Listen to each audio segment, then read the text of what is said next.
मैं with college dumb knowledge ऐसा मस्त बोला यार। विद ऐसा कॉलेज स्टूडेंट डम्प रहा नॉलेज। सर। हाय एवरीवन, जय हिंद, जय भारत, जय माता दी। Welcome to merchant navy decoded YouTube channel. आज मेरे साथ हैं पुलकित आचार्य, जो कि जूनियर इंजीनियर हैं डी स्टैंड शिपिंग कंपनी में। इन्होंने ड्रीमर, विजनरी, अचीवर पैकेज खरीदा हुआ है और साथ में इलेक्ट्रिकल पैकेज भी खरीदा हुआ है। प्राइसलेस पैकेज तक अभी पहुंचे नहीं है। तो आइए इनकी जर्नी में जानते हैं कि इन्होंने ये पहले तो इनकी जर्नी जानते हैं कि ये मर्चेंट नेवी में थोड़ा सा कैसे है in a very short span, very short span. Right कहाँ सर। से इंजीनियरिंग करी, नौकरी कैसे मिली, डी स्टैंड में क्या क्या चैलेंजेस फेस करे, एंड फिर स्ट्रेट में आएंगे कि क्यों खरीदा और क्या उससे और क्या क्या गलतियां कर रहे हैं उन पैकेजेस में, और अगर वो इफेक्टिव है तो क्यों और क्यों नहीं है। Let us see. तो Pulkit, in a very short span बताओ यार कि मर्चेंट नेवी का पता कैसे चला। सर एक्चुअली मैकेनिकल से इंजीनियरिंग किया था पहले, अजमेर से ही। Okay. Ajmer Institute of Technology अच्छा इंस्टीट्यूट था, 7th रैंक थी राजस्थान में। अच्छे से इंजीनियरिंग हो गया, प्लेसमेंट हुआ अशोक लीलैंड में सर। लेकिन 8,500 सैलरी था, 2016 पास आउट से। बट उसके बाद कुछ हुआ नहीं, चंडीगढ़ में रहते थे तो पेरेंट्स, जितना पैसा मैं अर्न नहीं करता था उससे ज्यादा तो मैं मंगा लेता था घर से। तो डैडी ने कहा यार तू यहीं आ जा, कुछ अपना बिजनेस वगैरह देख ले, या एमएस करना है तो जर्मनी से ट्राई कर ले।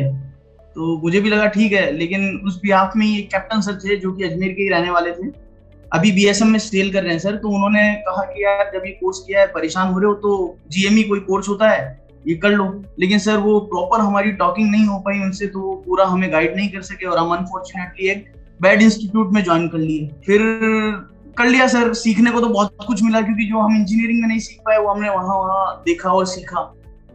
वहां से निकलने के बाद 19 मंथ्स बाद मेरे को पहला शिफ्ट मिला सर। तब मुझे एहसास 19 हुआ, मंथ्स के बाद। 19 मंथ्स के बाद सर।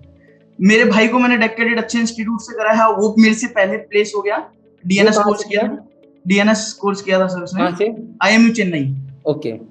ठीक है, लेकिन मेरे साथ तो अनफॉर्चुनेटली सीन चल रहा था। उसके बाद में सर मैं, उस समय 368 कंपनीज थी सर 2018 में। तो इतने रेज्यूमे मैंने अपने प्रिंट आउट निकाले थे, और मैं हर कंपनी का ऐसे शेड्यूल बनाता था कि अभी अंधेरी जाना है तो यहाँ पे ये कंपनीज आती है, यहाँ यहाँ विजिट करना है। सर साल भर तक तो मैंने पूरा अपना अच्छे से मतलब डेडिकेटेड रह के कि नहीं मिलेगा मिलेगा, क्योंकि मुझे किसी ने कहा था जूते घिसोगे तो चमकोगे।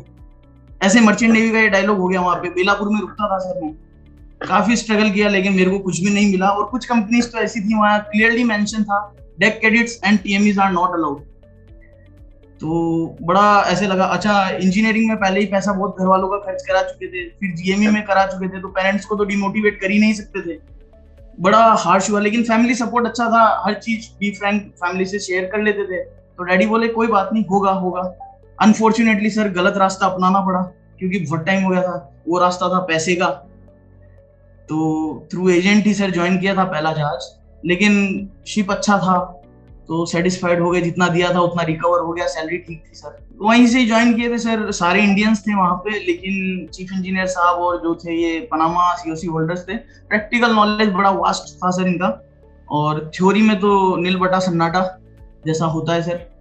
बाद में सीखने को तो बहुत मिला, प्रैक्टिकल एक्सपीरियंस बहुत लिया, ज्वाइन किए, वापस आ गए सर। उसके बाद कोरोना लग गया, एग्जाम असेसमेंट नहीं हो पाया हमारा क्लास 4 का, अच्छे से सेलिंग कंप्लीट हो गए। अभी एग्जाम स्टार्ट हुए सर, मेरे को 6 महीने हो गए।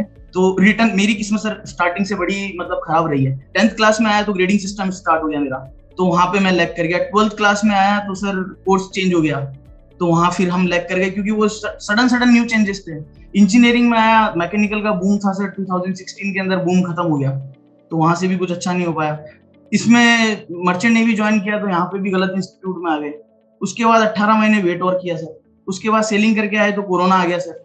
तो अभी ऐसे ही हम घिस रहे हैं। उसके बाद असेसमेंट किया सर, सबका असेसमेंट 40 डेज में हो जाता है, मेरा 180 डेज में हुआ। 6 महीने लग गए मेरे असेसमेंट को। मुंबई से मैं कर रहा था, क्योंकि बंद हो गया था सर बीच में। और एक ईआरएस कोर्स होता है सर, हमें करना रहता है, तो वो engine room course, simulator course. जी जी जी सर, उसका भी हमारा बुकिंग नहीं हो पाया। तो बड़ा ऐसे ही अभी फेस चल रहा था। उसी दौरान सर आपकी वीडियोस वगैरह, मतलब यूट्यूब के थ्रू ही मैंने आपको जाना सर। तो मुझे लगा कि यार मेरे लिए ये है बेहतरीन चीज है, क्योंकि सर मैं विद कॉलेज डम्ब नॉलेज ऐसा मस्त बोला यार। विद ऐसा कॉलेज स्टूडेंट डम्प रहा नॉलेज। सर। हाँ, और परसेंटेज ठीक थे इंजीनियरिंग में, लेकिन मुझे ऐसे लगता था कि यार ये अपन सिर्फ तोता नहीं होता है सर, बस वैसे चल रहा है। मजा नहीं आया, मतलब अपने आप से सेटिस्फेक्शन फील नहीं हुआ। ठीक है, इंजीनियरिंग में थे तो सर छोटे छोटे से पिस्टन, छोटे छोटे से वो चीजें दिखाई थी। जब हम ये कोर्स ज्वाइन किए जेएमई, तो वहाँ पे वर्कशॉप में फर्स्ट डे ही हमें लेके गए, तो चीफ इंजीनियर साहब ही थे जो हमें मतलब गाइड करते थे, एचओडी थे वो। तो उन्होंने कहा कि हे यू बुलशिट, ऐसे ही बोलते थे वो। मैंने कहा यस सर। बोले वेयर इज पिस्टन। तो सर अब आदत क्या थी वो छोटा छोटा पिस्टन देखने की, तो वहाँ पे वर्कशॉप के अंदर छोटे छोटे कैबिनेट्स थे, तो वहाँ पिस्टन ढूंढ रहा था सर। मर्चेंट नेवी का, तो उन्होंने टैप किया हेड पे कि साला यहाँ ढूंढ रहा है तू। तो मतलब इतना मतलब कॉमन सेंस भी नहीं था कि यार बड़ा जहाज होगा तो बड़ा इंजन होगा।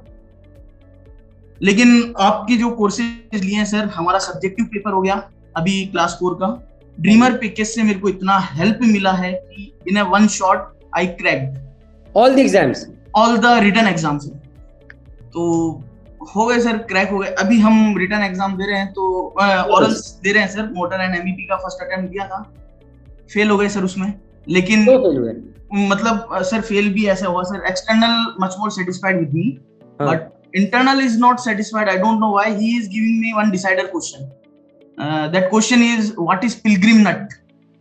अच्छा, okay, little bit पढ़ा था, इतना डीप में नहीं गए थे। तो बोले थे सर कि pilgrim nut is a nut to hold the propeller and it is a self hydraulic nut. But वो बोले ओके इट्स ओके, ये सब जानते हैं, 3 फीचर्स बताओ pilgrim nut के। तो वो आई डोंट नो सर, आई से सॉरी। उन्होंने कहा ओके रिपीट अगेन। तो ऐसा हो गया, लेकिन this time I am prepare sir. मैं अभी ठीक हूँ, अभी इस मंथ में भी मेरा एग्जाम होना है। Let's see what will happen sir, depends on luck also. Okay, ये जस्ट एक चीज डालते हुए प्लीज कभी हताश मत होना। ये आज भी थोड़ा हमारे हिंदुस्तानी एजुकेशन सिस्टम के साथ प्रॉब्लम ये है कि जो 40 साल पहले सिस्टम था, आज भी सिस्टम वही है। राइट। सरप्राइजिंगली आज भी हमें बीटेक मरीन इंजीनियरिंग में स्टीयरिंग सिस्टम के अंदर वॉल्ड लियोनार्ड सिस्टम पढ़ाया जाता है, जो कि आज एग्जिस्ट नहीं करता है। तो चीजें बदल रही है धीरे धीरे, हर जगह बदल रही है, यहाँ भी बदल रही है, टाइम लगेगा। हताश मत होना, लगे रहना। एक चीज तुम्हें बताता हूँ एमईओ क्लास 4 क्लियर करने के लिए। पहली बात तो तुम कहाँ से एग्जाम दे रहे हो? मुंबई से दे रहे हो। मुंबई से दे रहे हो। तो मुंबई में तुम्हें पता होगा कि 3-4 सर्वेयर होंगे जिनका जो कि लेते हैं, उन चारों के कुछ ना कुछ पेट क्वेश्चन होंगे। उनका कोई टेलीग्राम ग्रुप बनाना पड़ेगा भाई, उनका सबसे पहले प्रायोरिटी पे जूस निकाल के पी लेना। क्योंकि ऐसा नहीं, क्वेश्चन हो सकता है ऐसे आईएसपीएस बताओ, बट वो ना उसमें कुछ पर्टिकुलर चीजें ही सुनना चाहते हैं। राइट। वो तुम्हें नहीं पता होंगी तो तुम फेल हो जाओगे। वो पूरा आईएसपीएस पता है, लेकिन अगर वो तुमने 3 चीजें नहीं बताई, और ये यहाँ नहीं है, ये हर जगह पे है। इंटरव्यू के दिमाग में कोई माइंड सेट है, वो सुनना चाहते हैं। वो मेरे साथ भी है। जैसे कि मैं अभी स्कैवेंजिंग सिस्टम की बात करूंगा तो मैं एक पर्टिकुलर वर्ड सुनना चाहता नहीं, सुनूंगा मैं नहीं, फेल हो यार। सो हम लोग कहीं ना बायस हो जाते हैं एज इंटरव्यूअर्स, अब यार हमें तो वही सुनना है, ये दिक्कत भी है। सो वहां पर कोशिश करना थोड़ा सा स्मार्ट वर्क करने की, work on those questions properly, और अच्छे से 2-4 बार किसी दोस्त को पकड़ के यही क्वेश्चंस के मॉक इंटरव्यूज देना। मैंने दिए नहीं थे, गलती थी, I was lucky. So you are not lucky like you said, तुम्हारी किस्मत साथ नहीं देती है, तो इसलिए तुम्हें तो भांजना पड़ेगा। बिल्कुल सर, मेहनत करनी पड़ेगी, जूझते रहना पड़ेगा। बट जब कामयाबी मिलेगी, जब उसका स्वाद मिलेगा, तो तुम एक मिसाल बनोगे। तुम मतलब भगवान से दुआ करता हूं तुम्हें कि आगे बहुत कामयाब बनो तुम जीवन में, बहुत बहुत माँ बाप का नाम रोशन करो, और एक ऐसी मिसाल बनो कि तुम बता पाओ देखो तुम किस्मत वाले हो। तुम्हारी जर्नी अभी बन गई, ऑलरेडी वैसे स्ट्रगल की बनी हुई है। सर मैकेनिकल में ऐसा रहा सर, उसके बाद एक गलत कॉलेज में चले गए, 18 महीने वेट करना पड़ा, मुंबई की सड़कें छाननी पड़ी, वहां से करके कल को मैं सर आज मैं शेल के अंदर एलएनजी कैरियर पे चीफ इंजीनियर हूं sir, and I am $22,000 a month. Now this should be your story. And may be उसके 5 साल बाद sir I have open my own shipping company, जो मेरे साथ हुआ किसी और के साथ नहीं होना चाहिए। वाओ, हो सकता है, कुड बी योर विजन, और ये कुछ रहना चाहिए।